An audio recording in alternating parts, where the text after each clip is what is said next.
L'ère des géants oubliés. Plongez-vous dans cette image.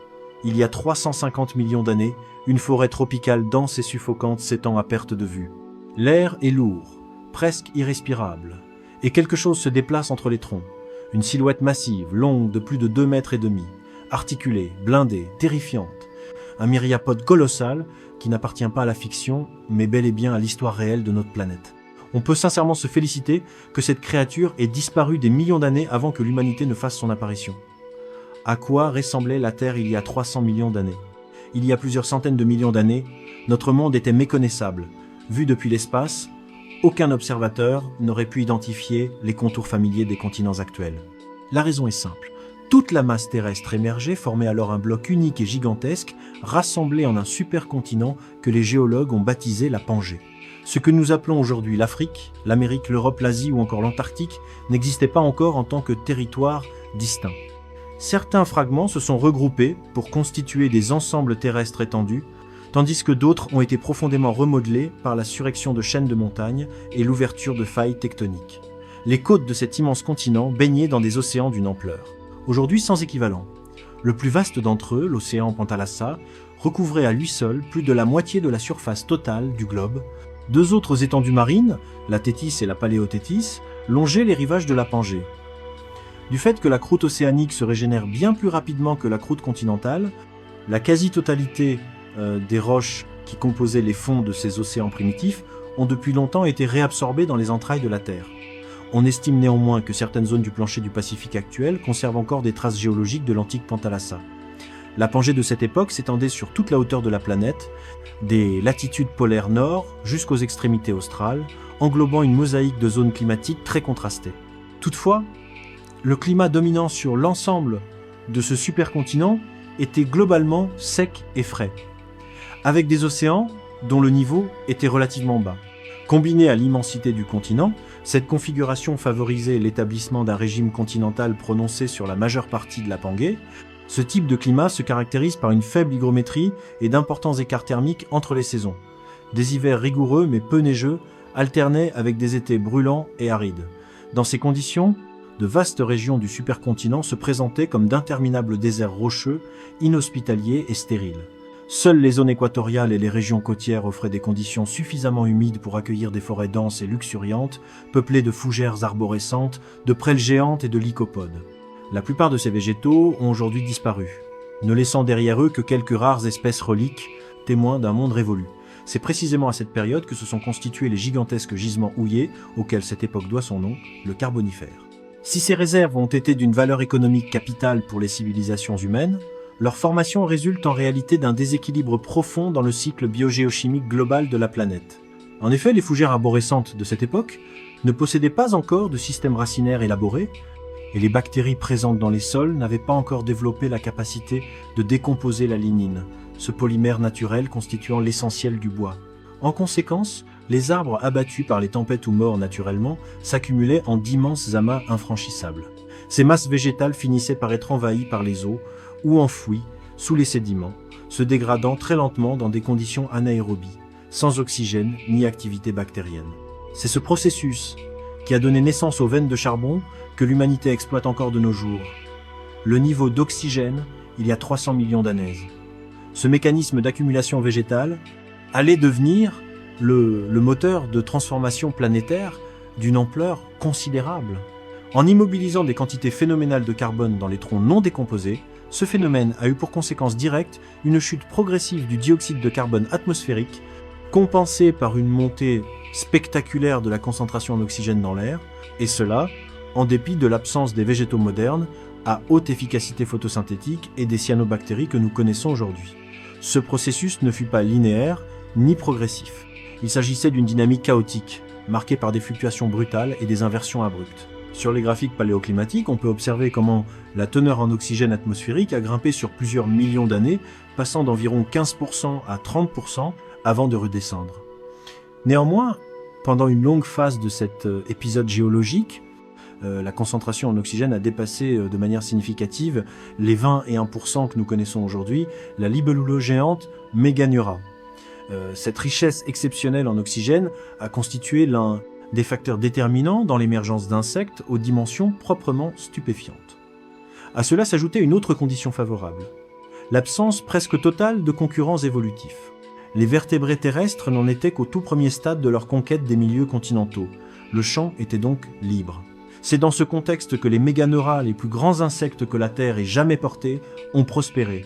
C'est ce genre aujourd'hui éteint a vécu il y a environ 300 millions d'années. Son envergure pouvait atteindre 75 cm, ce qui en fait le record absolu parmi les insectes fossiles connus. Sa masse, estimée entre 100 et 150 grammes, était étonnamment faible au regard de ses dimensions, ce qui traduit une morphologie délicate et un exosquelette d'une légèreté remarquable. Les méganeuras appartenaient à l'ordre des Protodonata, un groupe ancestral présentant de profondes affinités avec les libellules modernes. Les études menées sur leurs fossiles indiquent que ces créatures étaient adaptées au milieu ouvert et adoptaient un comportement de chasse rappelant celui des faucons actuels. Leurs yeux, volumineux et complexes, témoignent d'une acuité visuelle développée. Leurs tibias et leurs tarses étaient armés d'épines acérées, formant une sorte de cage naturelle destinée à intercepter les proies en plein vol. Par ailleurs, les modèles physiologiques suggèrent que Meganeura était probablement sensible à la surchauffe thermique, ce qui laisserait penser qu'il privilégiait des vols brefs mais foudroyants, reposant davantage sur la réactivité et la vitesse d'attaque que sur l'endurance. Une hypothèse alternative avance que son système respiratoire était plus perfectionné que celui de la majorité des arthropodes connus, fonctionnant par injection forcée d'air dans les trachées. Ce mécanisme existe d'ailleurs chez certains insectes actuels de grande taille, comme les sphinx ou les gros coléoptères. En synthèse, il est probable que les méganeuras fréquentaient les espaces découverts à proximité des points d'eau, rivières, ruisseaux ou lacs peu profonds. Prédateurs exclusivement carnivores, ils chassaient d'autres insectes et peut être de petits vertébrés, s'aidant de leurs appendices épineux pour capturer et immobiliser leur proie, le mille-pattes géant Arthropleura, tandis que les cieux du Carbonifère étaient sillonnés par l'ombre portée des libellules. Géantes, les sols forestiers abritaient une forme de vie autrement plus imposante encore. Dans les sous-bois clairsemés au bord des berges humides, évoluait sans doute le plus impressionnant arthropode terrestre de toute l'histoire évolutive de ce groupe, l'Arthropleura. L'analyse d'un grand nombre de fossiles, complétée par l'étude des empreintes que ces animaux ont laissées dans les sédiments mous, permet d'estimer leur longueur à environ 2,5 mètres, pour une largeur de l'ordre de 50 cm. Les modélisations biomécaniques suggèrent que leur masse corporelle oscillait entre 50 et 100 kg. Apparu dès le début du Carbonifère, l'Arthropleura a prospéré tout au long de cette période, s'imposant comme l'une de ses figures les plus emblématiques. La localisation géographique des fossiles découverts indique une nette préférence pour les eaux peu profondes et les zones côtières équatoriales. Sur la base de ces données associées à d'autres indices anatomiques, les paléontologues supposent qu'Arthropleura menait un mode de vie au moins partiellement amphibie, du moins à certaines étapes de son développement. Au cours de sa croissance, cet animal muait à plusieurs reprises, se défaisant de sa cuticule externe et devenant alors temporairement vulnérable. Il est envisageable que durant ces périodes de fragilité, il se réfugiait entièrement dans les milieux aquatiques, ses nombreuses pattes ramollies étant alors incapables de supporter sa masse imposante. Une autre théorie envisage qu'il se dissimulait dans les cavités des troncs d'arbres creux ou dans des galeries creusées dans les sols humides. Son corps allongé et aplati était divisé en de nombreux segments, chacun portant une paire de pattes. La disposition et la structure de ses membres indiquent une locomotion lente et peu agile. L'examen de ses mandibules, relativement faibles, et l'absence de glandes venimeuses suggèrent qu'Arthropleura n'était vraisemblablement pas un prédateur. En dépit d'une apparence qui inspirerait la terreur, ce géant se nourrissait sans doute de matière végétale morte et peu, être de charogne. Comme d'autres arthropodes de son époque, il aurait atteint des dimensions aussi extraordinaires grâce à la conjonction de conditions environnementales favorables et à l'absence de compétiteurs vertébrés capables de les concurrencer. Lorsque le climat se fit plus aride au début du Permien et que les grandes zones équatoriales se transformèrent en désert, Arthropleura et ses semblables disparurent progressivement, l'est côtesse de l'ancienne Terre. Mais malgré l'essor spectaculaire de la biosphère continentale, la vie demeurait encore massivement marine. Les côtes étendues et sinueuses de l'antique supercontinent offraient de vastes plateaux océaniques peu profonds, véritables berceaux de biodiversité. L'abondance de lumière solaire et la richesse en nutriments permettaient à une faune d'une diversité extraordinaire de s'y développer. Parmi les groupes les mieux représentés dans les mers et les eaux douces de cette époque ancienne figuraient les euryptérides, communément appelés scorpions de mer. Contrairement à ce que leur appellation pourrait laisser croire, ces arthropodes fascinants ne sont nullement les ancêtres des crustacés ni des scorpions actuels. Ils constituent, au contraire, une lignée évolutive totalement indépendante, aujourd'hui disparue, qui a atteint son plein épanouissement au cours du Carbonifère. Jachelopterus, le scorpion de mer géante, le représentant le plus colossal de ce groupe, était un prédateur d'une ampleur impressionnante. Jachelopterus, cet arthropode pouvait dépasser 2,80 m de longueur, ce qui lui vaut une place parmi les arthropodes les plus grands ayant jamais existé sur Terre. Le corps des euryptérides était structuré en 3 régions distinctes. Le prosoma, équivalent de la tête, portait notamment les organes visuels. Le mésosoma, ou tronc, supportait des appendices en forme de pagaie servant à la nage.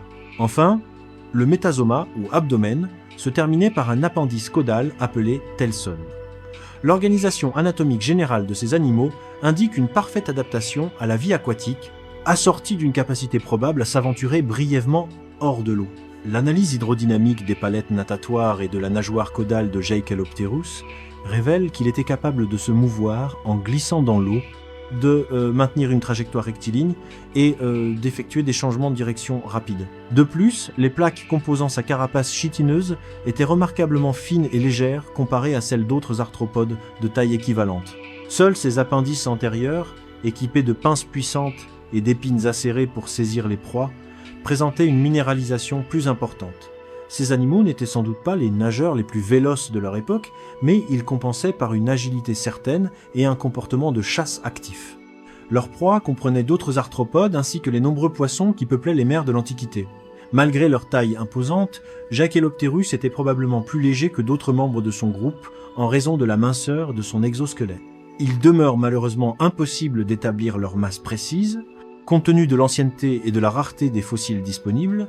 Archaeopteryx, le scorpion de mer blindé.A, côté de Jachelopterus, existait un autre scorpion de mer tout aussi remarquable, bien que d'un tout autre acabit Hybertopterus.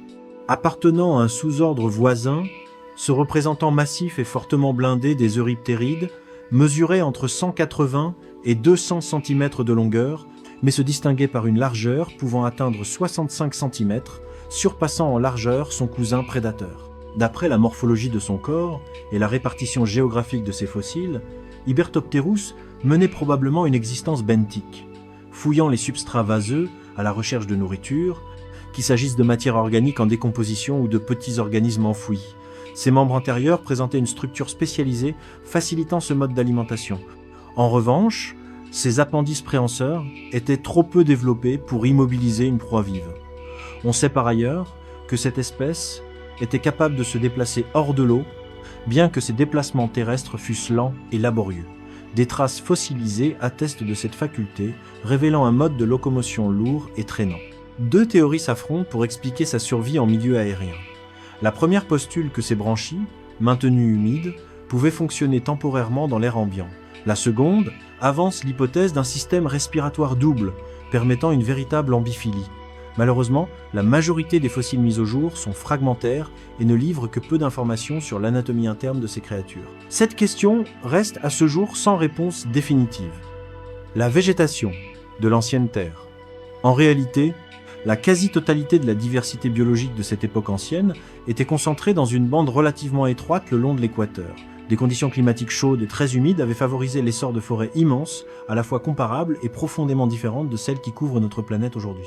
Il convient de rappeler qu'il faudra encore attendre plusieurs centaines de millions d'années avant que les plantes à fleurs ne fassent leur apparition. Les forêts du Carbonifère ne connaissaient donc ni fruits charnus, ni fleurs colorées, ni insectes pollinisateurs. Elles se composaient en revanche d'une végétation abondante et luxuriante, aux formes souvent étranges et insolites, dominées par des prêles, des lycopodes et des fougères de grande taille. Parmi les végétaux les plus communs figuraient les lépidodendrons, des arbres appartenant à l'ordre des lycopodes, dont le tronc pouvait atteindre 1 mètre de diamètre pour une hauteur comprise entre 10 et 40 mètres. Leur structure interne était originale, une écorce très épaisse entourait un bois au contraire très fin. Les feuilles poussaient directement sur l'écorce, sans pétioles différenciées. Une fois flétries, elles tombaient en laissant à leur emplacement des cicatrices caractéristiques conférant à la surface de l'arbre une texture évoquant la peau squameuse d'un serpent ou d'un alligator. Sigillaria. D'autres lycopodes géants étaient également très répandus à cette époque, les sigillaires. Ces arbres à port dressé colonisaient principalement les zones marécageuses, leur bois, spongieux et tendre, tranchait avec leur écorce nettement plus résistante et rigide. Il pouvait atteindre 20 à 25 mètres de hauteur, pour un diamètre pouvant dépasser 1,5 mètre. Une grande partie du charbon que nous extrayons et utilisons encore aujourd'hui provient précisément de la décomposition lente de l'écorce de ces sigillaires ensevelis sous les sédiments. L'océan de l'ancienne Terre. En quittant la masse continentale pour s'aventurer du côté opposé du globe, on découvrait un océan infini et majestueux. Sous ces eaux se dissimulaient des chaînes de montagnes sous-marines et des fosses s'étendant sur des milliers de kilomètres, tandis que de puissants courants marins venaient se heurter au supercontinent, engendrant d'immenses tourbillons. C'est dans ces profondeurs que prospéraient certains des organismes multicellulaires les plus anciens de notre planète, les trilobites, Trilobita. Les fossiles les plus anciens de ces créatures remontent à 530 millions d'années. Mais leur diversité et leur aire de répartition laissent penser qu'ils sont apparus bien avant. Bien que leur apogée ait précédé l'essor des méganeura et l'ère des arthropleura, les trilobites ont coexisté pendant des centaines de millions d'années avec les autres grandes lignées évolutives, s'adaptant sans cesse aux transformations de leur environnement. Comme les autres créatures évoquées ici, ils appartenaient au groupe des arthropodes et représentent de lointains cousins des insectes modernes. Si la grande majorité des espèces connues étaient de taille modeste, certaines atteignaient des dimensions impressionnantes. En 1999, dans le Minnesota, le fossile complet le mieux conservé jamais mis au jour appartenait à l'espèce Isotellus rex. Il mesurait 72 cm de longueur pour une quarantaine de centimètres de largeur. Des fragments isolés d'autres carapaces laissent penser que certains individus dépassaient les 90 cm. Cette classe, aujourd'hui disparue d'arthropodes marins, occupait aussi bien les fonds océaniques profonds que les plateaux continentaux peu profonds de 500 à 250 millions d'années. S'ils n'ont pas laissé de descendants directs, les cloportes et les limules actuels présentent avec eux d'indéniables similitudes anatomiques et évolutives. Malgré l'extraordinaire diversité des espèces recensées, tous les trilobites partageaient un plan corporel fidèle aux caractéristiques fondamentales des arthropodes. Un corps segmenté et aplati, recouvert d'un exosquelette robuste formant une carapace protectrice. Leur tête était coiffée d'un bouclier chitineux abritant des organes sensoriels développés et des appendices modifiés pour la capture de nourriture. Leur queue, plus courte que le tronc, se terminait généralement par une épine acérée. La face ventrale du corps portait les pattes locomotrices et la bouche, suggérant un mode de vie principalement benthique. Certaines espèces cependant nageaient en pleine eau ou creusaient des galeries dans les sédiments. Des empreintes fossilisées révèlent même la présence de tentacules, structures absentes chez tous les arthropodes modernes. L'une des caractéristiques les plus singulières des trilobites résidait dans leurs yeux. Dotés d'une vision remarquablement développée, leurs organes optiques se composaient de nombreux éléments simples juxtaposés. Ces yeux à facettes constituent la règle parmi les arthropodes modernes. Mais la vision des trilobites présentait une particularité unique. Alors que chez tous les animaux actuels, le cristallin est composé de protéines spécialisées, chez les trilobites, les lentilles des yeux étaient faites de calcite, un minéral composé de carbonate de calcium, celui-là même qui forme les roches calcaires et le marbre. De nos jours, des yeux à structure minérale ne sont connus que chez les étoiles de mer et le chiton, un mollusque, mais leurs organes visuels sont bien plus rudimentaires. Les différentes espèces de trilobites n'adoptaient pas toutes le même régime alimentaire. Certaines consommaient de la vase, d'autres filtraient le plancton, d'autres encore chassaient activement leur proie, malgré l'absence de mâchoires puissantes. La plupart des représentants de ce groupe étaient par ailleurs capables de se rouler sur eux-mêmes, dissimulant leur abdomen vulnérable sous leur carapace dorsale rigide. Anomalocaris. Mais les trilobites, aussi diversifiés soient-ils, n'étaient pas les seuls à peupler les mers de cette époque. À la même période prospérait l'un des tout premiers superprédateurs de l'histoire de la vie sur Terre, l'Anomalocaris. Appartenant à la classe aujourd'hui éteinte des Dinocarididae, ce groupe évolutivement proche des arthropodes modernes ressemblait visuellement à de gigantesques crevettes. Les plus grands individus connus atteignaient 38 cm de long, sans compter leurs longs appendices frontaux et leur queue en éventail. Le long de leur corps s'étiraient des lobes natatoires latéraux qui leur conféraient rapidité et maniabilité dans l'eau. Ils possédaient également de grands yeux à structure complexe et des appendices préhenseurs puissants en position antérieure. Tous ces attributs désignent clairement Anomalocaris comme un prédateur actif, véloce et agile, véritable terreur des océans primitifs. Les reconstructions de sa locomotion montrent qu'Anomalocaris se propulsait en ondulant ses lobes latéraux souples. Ce mode de déplacement est intrinsèquement stable et ne requiert pas un système nerveux particulièrement élaboré pour coordonner l'équilibre et la synchronisation des mouvements. Ses yeux à facettes, très développés, lui permettaient de localiser et de suivre ses proies avec précision. L'étude des fossiles révèle qu'ils étaient composés d'environ 16 000 facettes contre seulement 4 000 chez une mouche contemporaine. Il est remarquable qu'une créature aussi ancienne ait déjà possédé un système visuel d'une telle sophistication. Les recherches ont également permis de décrire la bouche d'Anomalocaris, dont la forme circulaire en disque a été baptisée cône oral. Elle était constituée de plusieurs plaques disposées en couronne selon une symétrie triangulaire bien marquée. 3 grandes plaques alternaient avec des plaques de taille moyenne, elles-mêmes encadrées par de plus petites. La plupart de ces éléments dentaires étaient plissés et garnis de tubercules squameux à proximité de l'ouverture centrale, probablement pour mieux agripper les proies. L'hypothèse dominante est qu'Anomalocaris chassait activement, mais se contentait de proies à corps mou. Cette interprétation est étayée par l'absence de structures corporelles suffisamment minéralisées pour briser des carapaces résistantes, et par l'absence de toute trace d'usure sur ses appendices préhenseurs, qui auraient été abrasés par un contact répété avec des coquilles dures. Néanmoins, une analyse biomécanique approfondie a suggéré que Anomalocaris pouvait fracturer l'exosquelette de certaines de ses proies par une technique originale. Il saisissait la partie avant de la proie avec sa bouche, puis utilisait ses appendices frontaux pour projeter violemment la partie arrière dans un mouvement de balancier. Ce geste provoquait une rupture des plaques chitineuses au niveau de leurs articulations, donnant ainsi accès aux tissus mous et nutritifs de l'intérieur. L'extinction massive. Malgré toutes ces adaptations remarquables, Anomalocaris s'éteignit à la fin du Cambrien, victime probable des bouleversements climatiques et de la pression exercée par des espèces concurrentes de plus en plus nombreuses. La planète se transformait inexorablement, et la vie avec elle. L'ère des insectes géants s'acheva sur une catastrophe biologique d'une violence sans précédent. Une extinction de masse d'une ampleur dévastatrice emporta près de 96% des espèces marines et environ 80% des espèces terrestres. Les insectes furent frappés de plein fouet, 83% de toutes les espèces connues de cette classe disparurent, les géants en premier. Le vide ainsi créé ouvrit la voie à l'émergence de nouvelles formes de vie. Certes, les insectes et les autres arthropodes survécurent, continuant à évoluer sur des centaines de millions d'années vers des formes toujours plus perfectionnées et diversifiées. Mais jamais plus la nature ne produira, au sein de ce groupe, des créatures aussi titanesques et aussi redoutables. D'autres géants prirent le relais, les dinosaures d'abord, puis les mammifères. Mais c'est là une toute autre histoire, qui mérite un voyage à part entière. Conclusion. Chers spectateurs, l'histoire de l'évolution de la vie sur notre planète est l'une des épopées les plus saisissantes qui soient. Notre équipe a consacré de longs mois de recherche minutieuse pour transformer des données scientifiques brutes en un récit à la fois rigoureux, captivant et accessible à tous. Si cette exploration vous a passionné, n'hésitez pas à manifester votre soutien en laissant un commentaire ou en aimant cette vidéo. Pour aller plus loin et contribuer directement à la production de nos prochains films, vous pouvez rejoindre notre communauté sur des